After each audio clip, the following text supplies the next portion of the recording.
Okay. My name is Julie Poole. I started with the Whippets. I've always had dogs, but I started with the Whippets when my children were very small because I'd had a dog that was absolutely wonderful, but she truly was a loaded weapon. And with knowing that I was going to have kids coming back and forth in the house and the lifestyle we were going to lead and the fact I don't like a lot of dog hair everywhere and I wanted a nice house dog, I searched through the different breeds until I settled on a Whippet, truly because my friends told me to get a Whippet, and I wasn't really that keen on them. I thought they were funny looking. But the more I got around them, the more I liked them, and it started my search for an actual Whippet. Mm-hmm. And I probably would never have done anything but have one as a pet, but as life does, it just took me down a different road, and I ended up having to have a first litter with the dog I had, which started with, that was Cinnamon, and that led to Dottie, and she was my first dual champion, and she kind of did all the things. And I can say the Whippets really are great with children. That they are a wonderful dog. I never have to worry. I never had to worry about anyone coming in and out of the house and there being a problem. Mm-hmm. So that was a very good choice on that. They don't bark much. They don't shed much. They do shed. They just don't shed a ton. Mm-hmm. They're not double coated. So anyhow, Dottie kind of led me down the path of more and more. She was a dog that I got when I was in college, and she was half lab and half pit. And she was absolutely the perfect dog for a single woman. Mm-hmm. She was a super fun dog. She just was very protective of the family. And she was great with my children. I never had a worry. But if you didn't know her name and you tried to come in my house, it would have been bad. And, I didn't want to continue on with a dog that I had to worry about with kids, because kids are kids. And you'll have people, and I did. The whole time I had children, I had kids running in and out of my house nonstop. We live in a neighborhood, which is wonderful. And, it was a constant flow of kids in and out of here. Mm-hmm. So that was it. And the dogs, they don't bark at the doorbell. They never looked up. Right. They didn't care. I started out actually doing lure coursing. I started out with Aspa and AKC lure coursing with Cinnamon, and then I continued that with Dottie, and Dottie is Cinnamon's puppy, and she finished her Aspa field championship in 2 weekends right on her 12-month birthday.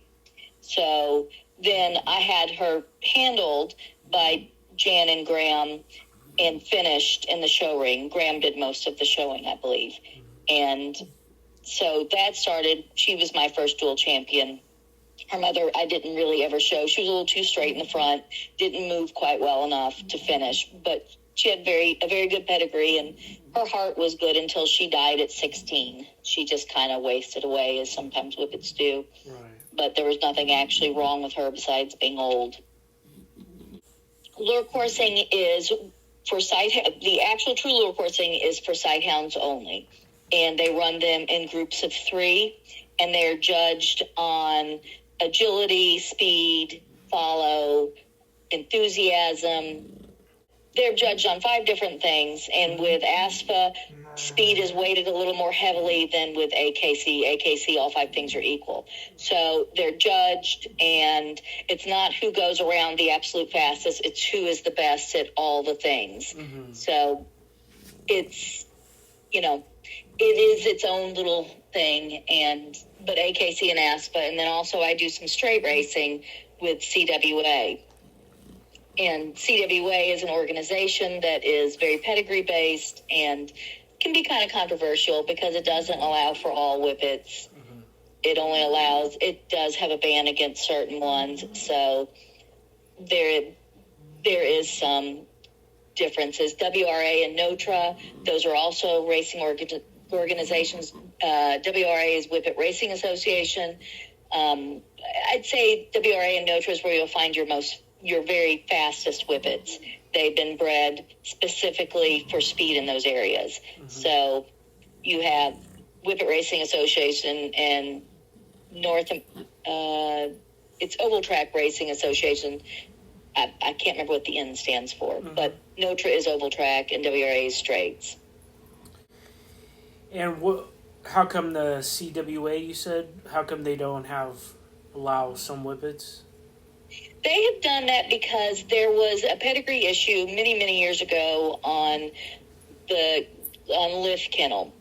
And it's an organization that's based on showing what we race and racing what we show. So it's supposed to be a dual purpose organization that theoretically is trying to keep a moderation in both what we would see in the show ring and also on the straight racing. And it is a controversy, and not everyone's happy about it. But it is an organization I personally believe a lot in.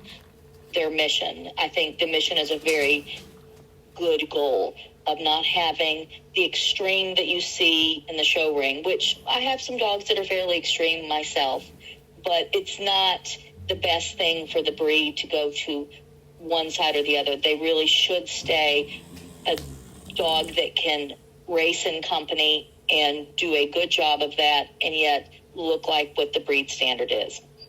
And the breed standard can be interpreted by different people in different ways. When you see a dog that is so, you need to have enough muscling in the rear, you need to have a strong enough rear, you need to have an elastic enough back to be able to perform. So you can get to extremes in the rear that no longer serve the function of speed. You need the muscle to be well let down in the hock and not to have too much second thigh. And that can be considered extreme when you go so far to the racing side that they start not looking like what the Whippet is pictured in the standard. Yes, they're very functional, but you also have to have type. And this is something that is argued amongst the race and show people kind of ad nauseum. And yes, the fast Whippets are very functional. And yes, the show Whippets can be very beautiful and trot very pretty.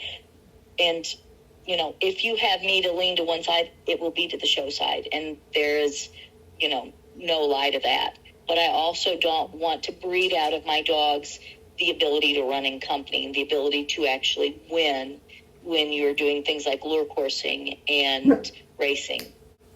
But it's not easy to do. It's not easy to win when you breed specifically for one single thing. The dogs may not be less than 18 and a half inches or more than 22 and a half inches. Now, it's 18 to 22, but they do have a half inch either way. So, it's as long as they don't push the wicket up on the tall side and they don't, and they can touch the wicket on the small side, they're in.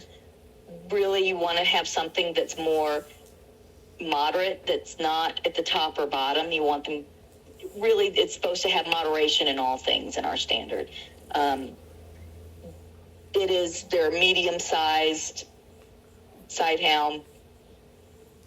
They're supposed to be able to cover a lot of ground without a lot of lost motion. So really, the nice, easy trots, I think, cover that, but that could be considered by others a form of exaggeration, and we're not supposed to have any exaggeration in our breed. The head should be with large eyes, round to oval in shape. They should have dark eyes. Our standard penalizes light eyes, though with dilute you will generally have a lighter eye because the dilution gene. It's why it makes it more difficult in the ring to finish some dilutes because they do have a lighter eye. The ears should be rose ears. They should be small and fine in texture and not fly and not droop and not be set at the side of their heads. You should have a scarcely perceptible stop on the head with a nice underjaw. the heads, you'll have people that have different versions of what their perfect head is.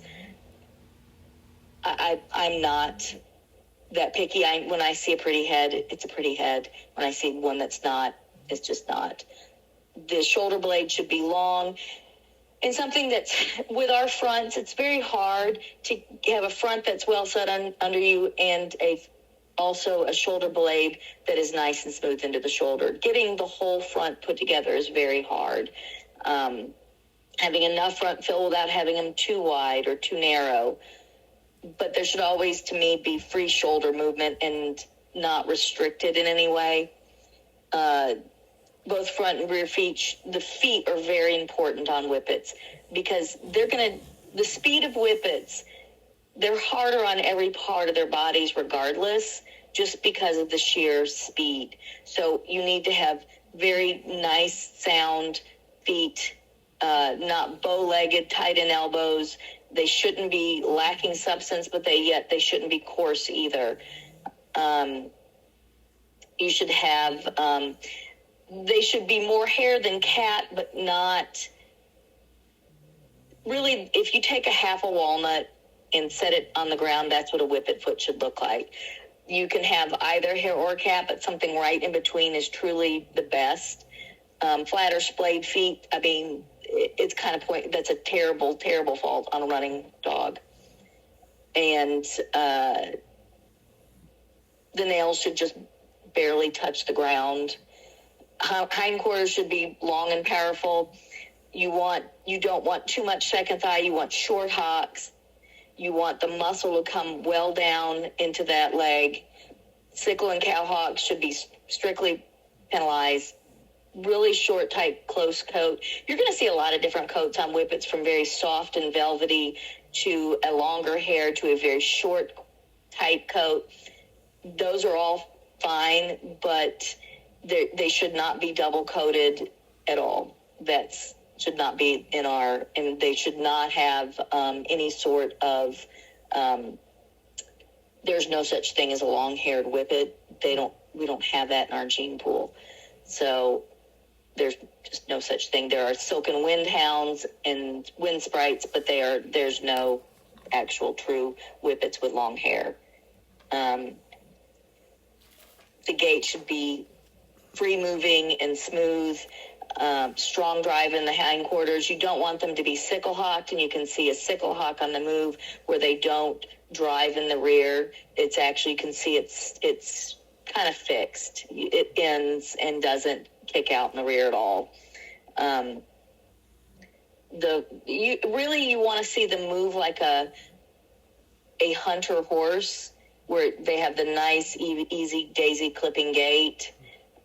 Front legs should not turn in or out or cross when they move. Lack of front reach or drive. You wouldn't want to have either one. A short hackney gait with high wrist action is strictly penalized. Crossing in the front or moving too close also is strictly penalized. The temperaments should be, it's a hound, so they aren't going to be like a golden retriever. I have some that are really super friendly, and then I have others that are very kind of aloof. There's nothing wrong with an aloof temperament. They can be amiable, friendly, gentle, but they will kill things in your yard. They will kill rabbits, they'll kill squirrels, they'll kill groundhogs, snakes. So it's not for someone who's real squeamish if they kill things.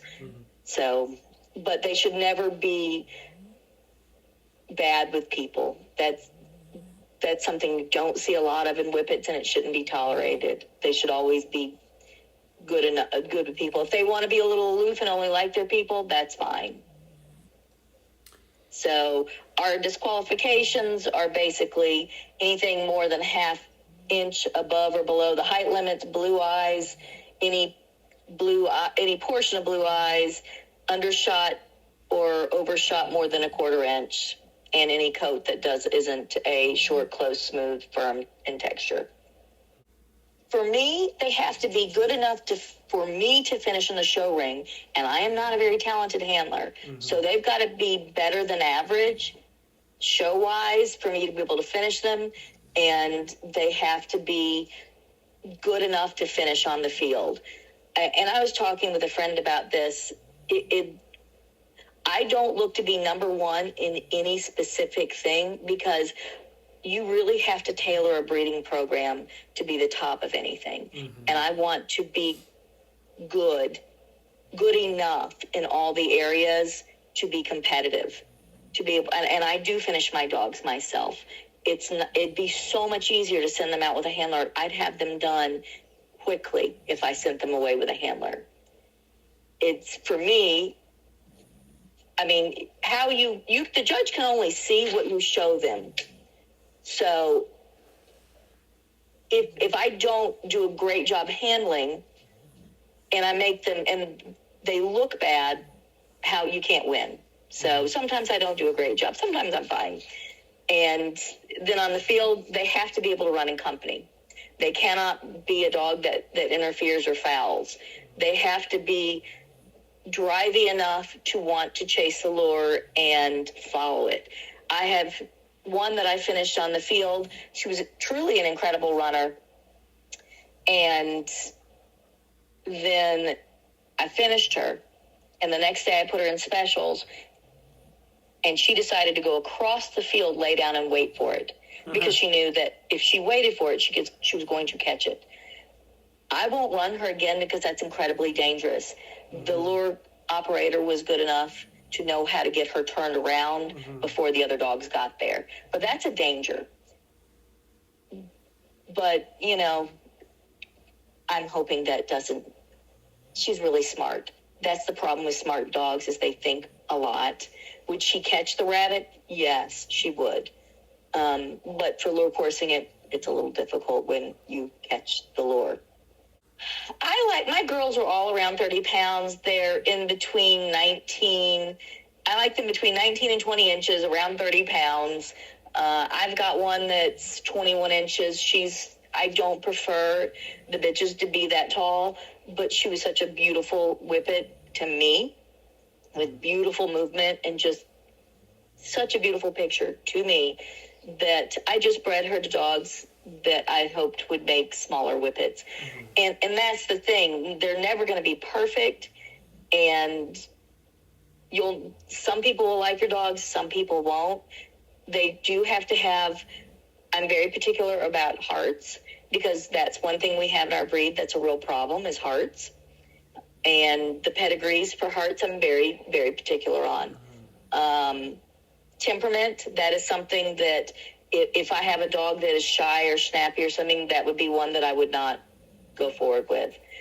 I have my puppy. I have two puppies right now, one that I bred to a race dog to bring back in running, and one that was the first time I've been able to breed two of my own personal breeding together.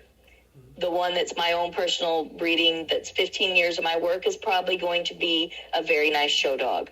She will probably also run. She's a very drivey, toy-driven little dog, but I don't know how well. That is time. We'll see in time. Mm-hmm. My other one is out of a grand champion show dog of mine, bred to a race dog that was pure race on top, with some old American lure coursing stuff that's really incredible, and a little bit of more show stuff in there. So it's basically a running cross with a show dog. But the grand champion show dog, she was a really good lure courser. So I have high hopes for that on the field. I do. I actually do see a difference in temperament. I think the race dogs, the ones I've been around, and I'm sure this is not true for all, but the ones I've been around have a little bit lower key temperament. They tend to just be a little different than the show whippets. You take show whippets down to the boxes and most of them are insane. I mean, they're very drivey. It's not a lack of drive, but it's like they are really crazy for that lure, and they're crazy in the box. And that's just them. Where you have your race dogs, though they're ready to go run and catch it, they tend to be a lower key. They don't have quite the drama that the show whippets have. Mm-hmm. But again, they've been selected for very different things for many years.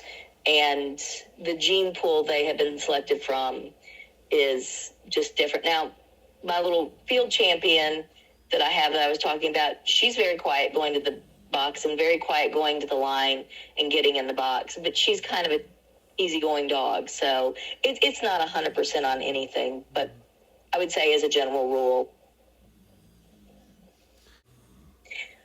The history of the Whippets started back in, I guess, probably 1700s, 1800s, where they bred small greyhounds together with terriers. And I would say there's a little bit of Italian greyhound in there also, but I'd say most of it is terriers.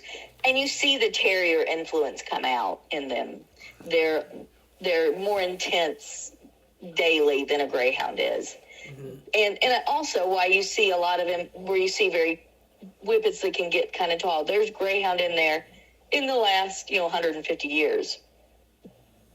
But they were bred to be a poor man's running dog. Mm-hmm.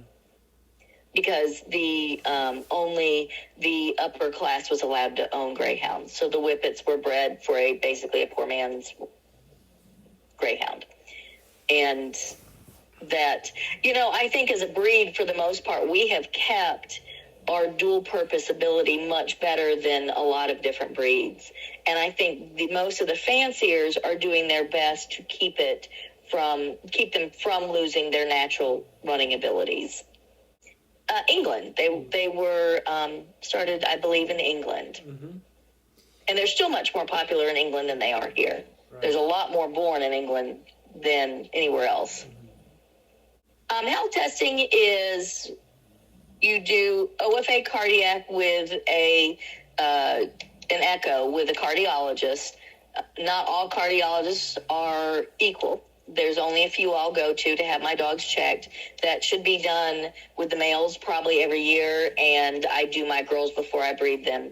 And you need to have their eyes done by an ophthalmologist every year. And once for hearing, you need to make sure that they genetically hear, that they aren't a unilaterally deaf dog. See a little bit of PRA here and there, but that's mostly been bred away from because the fancy is very good about, they really are, as a rule, good about health testing. You see a little bit of seizures here and there, but it's not very common, but it can happen occasionally. I don't see it as a major thing in most bloodlines. What I've heard about it more in some of the kind of backyard bred Whippets, more than I have really of many other bloodlines, because most of the people who are breeding for the show ring or any other thing tend to select away from that if they find it. Heart problems, I think, are a major issue that we have, though. Yeah, we don't really have an issue with hips and elbows, probably because of the structure of the Whippets and the lightness of them. They aren't a heavy dog. So, I guess you could have a hip or elbow problem, but I've not really seen it in the breed. I know some people will check, but I think if you see any hip issues, you're probably dealing with something that is from an injury. And we don't see them. You don't see them really in greyhounds either. The only color that would be disqualified would be merle, because we don't have merle in our gene pool, but there is all, it's supposed to be colors immaterial. Mm-hmm. Is it? Yes, it is, but it's harder to finish some colors than it is others. And honestly, it's not even the color. Oftentimes it's the pattern. If you have a solid mask red with a black mask and no white, it's going to be tough to finish because it's just a color you don't see that often. Anything solid is going to be more different than something that's party colored, but you can also have markings like that have a spot over the back, and it makes the back look like it has a dip versus the actual top line. It does. They can be, it can just cause an illusion. Mm-hmm. I just have girls here because it's just easier for me to manage, because they basically are house pets here. So it would be very hard for me to manage dogs and bitches when the bitch is in season. Mm-hmm. It's just not how I personally want to live my life. So I have just chosen one gender, which is the girls. Mm-hmm. I love raising puppies. I think that's the most fun thing ever. So I've chosen dogs from Canada, from Northern Illinois, from, Kentucky, you name it. I'll drive out there and do a breeding. The only time I've used something that I've bred was this last litter that I had a singleton from. And it's something I finally had the right dog and bitch to put together after, 15 years. Mm-hmm. But generally it's, I just would prefer just to have one gender. As far as how many litters they have, I generally will not do a litter unless it's something I'm looking for myself, mm-hmm. or if I'm going to do something where I want to place dogs for later use. I did that with a dog I bred from Canada. I kept nothing for myself, but I placed them in areas that I could have access to them later if I wanted to. And I don't sell with a lot of stipulations. And honestly, if you're getting a dog that you're going to show and possibly breed, you're going to be pretty close to me anyhow. So right. It's not like, I'm pretty particular on who owns anything like that. No, that's the problem. Why I don't keep males here is because they can be tied and you turn your back and they're tied. Mm-hmm. They're very easy to breed. They tend to be a very fertile breed. Mm-hmm. They tend to whelp very easily. That's, usually it's, you breed them, you have a nice big litter, they whelp, and they take care of them, and they're wonderful mothers. And they bounce back from, pregnancy like they've never had puppies. Mm-hmm. They're ready to be shown again by the time the puppies are 9 weeks old without doing anything. Mm-hmm. And I let the mothers wean them on their time frame because they do a very good job of slowly weaning them, and they do a great job of socializing them and making them learn how to be dogs. They're really, as far as breeding goes, they're very easy. This year has been a weird year. I've seen more misses and more singletons or small litters than I have in forever, ever in this breed. I had a singleton, and that was a first. And, dramatic and all that. Then I had a litter of 6, which is small for my house, but they were nice and fat puppies, very healthy. What would you say the average litter size is? I'd say 7-8 is your average litter size. Mm-hmm. Of course, it runs in bloodlines. I'm used to having 8 to 10. Mm-hmm. So I don't know. I'm kind of wondering if the whole thing with Purina and changing their formula has caused some of this, because the majority I know that feed kibble, feed the Pro Plans 30-20 Sport. And they changed it, and I saw an issue across the board. So maybe it's food related. I'm going to do something different. Maybe it's related to my overuse of flea medications. That could be a thing. Maybe it was luck. I don't know. Mm-hmm. I have had great luck on the Pro Plan 30-20. Really, really good luck. I've not had any issues until they changed their formula. Mm-hmm. And they are not really listening to the people telling them that. What did they change, and what do you think is... They said they only added in probiotics, mm-hmm. but that's not the case. They changed a lot on there, and it's probably because they're having a harder time sourcing ingredients, is my guess, because because of all of the shipping stuff and all of the shortages we've had, I would not doubt there's more changes that are even on the label due to that. But as far as the dogs, I don't have enough freezer space to have freezer raw for them. Yeah. But that is something that may become something we do. But then again, you're going to have problems probably getting raw for dogs. So I don't know. Could be hard times ahead for all of us. One of my clients was a veterinary nutritionist, and she was a veterinarian, and she said, you can do raw, but it's not easy. No. And she goes, I can give people how to do raw. I can give them the formula on how to do it well. She said, but normally I just say ProPlan is probably the most appropriate diet for most dogs. And, we've had such a marketing campaign against the big kibbles, but they're the ones who've done all the research on what actually makes it, makes a correct diet. And then you had all the people come in that had these fancy foods with blueberries and, the dentist site that, rated them on where the ingredients. It was just, it's caused a lot of harm to dogs. Because not all kibble is the same. And a lot of this grain-free has really created some health issues with the dogs. Yeah, for sure. Now, but I think you can do raw and do it very well. I have a friend who feeds raw. Now, she also is very well versed on it and has studied it to the extreme point and has things down to the point of, she has litters of 11 to 13 with her Whippets. Yeah. So she's doing something right, because the reproduction will tell you when things are going right in a body. Mm-hmm. And it'll tell you when it's not. And that was why I'm wondering if their changes have been really dramatically bad because of how many Whippets, who are normally very easy breeders, that people are now having troubles. Because it's a food that most of us feed if they don't feed raw. Mm-hmm. And people are really starting to look at that. And I wish Purina would listen.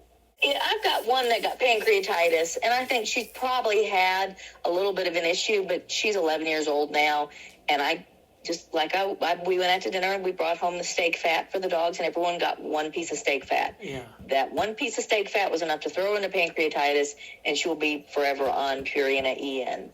Now, I love that Purina EN. She does great on it.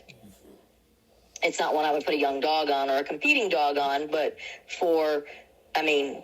it'll probably keep her alive, except for one of my dogs figured out how to open the pantry door, and they were having a buffet of all the foods. I have done side-by-side AIs, and if I wanted to use a dog that was far enough away, I probably would do the fresh chilled. I have not done any surgicals or frozen semen at this point, because the dogs I have wanted to use have all been in driving distance. Mm-hmm. The best way, I think, is just your average general natural breeding. Mm-hmm. Sometimes you can't do that because of, I had one dog and he was older and had a very bad back from just because he was an older dog. And so it was a side-by-side AI. I've done that a couple of times, and that works fine. That's just about the same as a natural breeding.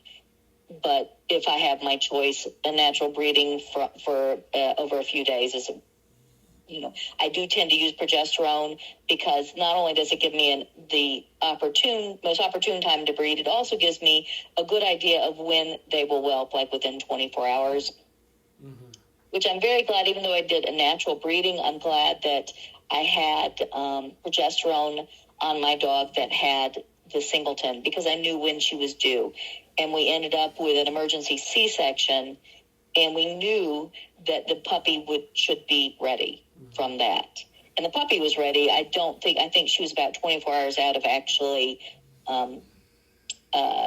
delivering or being in labor. So we had a little bit more of a milk issue, but the puppy was just fine.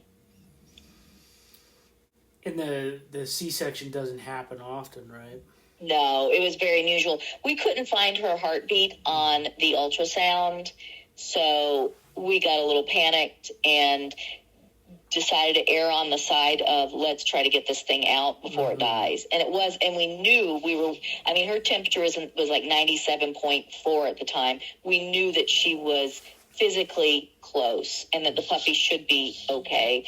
But at that point, it was more worrisome to leave her in when we felt she was in distress than to allow a trial of labor. Mm-hmm. There's really good Whippets in pretty much all of the countries. Italy has a ton of really nice ones. Portugal.